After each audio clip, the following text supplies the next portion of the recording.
จะเล่าให้ฟังฟังสิเพิ่งเลิกกับแฟนเมื่อกี้เลยมาบอกเลิกเฉยเลยกันเฉยเลยมันเรื่องอะไรแต่ก่อนนะเราจะเสียใจไปเพื่ออะไรเลิกก็หาเอาไหมเอาให้ใหญ่กว่าเดิม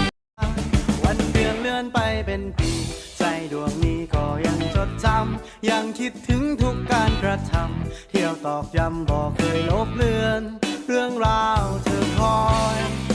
ย้ำเตือนโอ้ยลืมบ่ลงและคงบ่ลืมเพิ่มเติมคือคิดฮอดยังจดจำห้อยกอดที่ฝากเอาไว้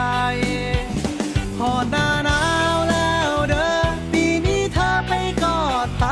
ยามลมหนาวสูนกายคิดฮอดกันบ่นอลืมบ่ลงและคงบ่ลืมมันคักลืมเจ้าหู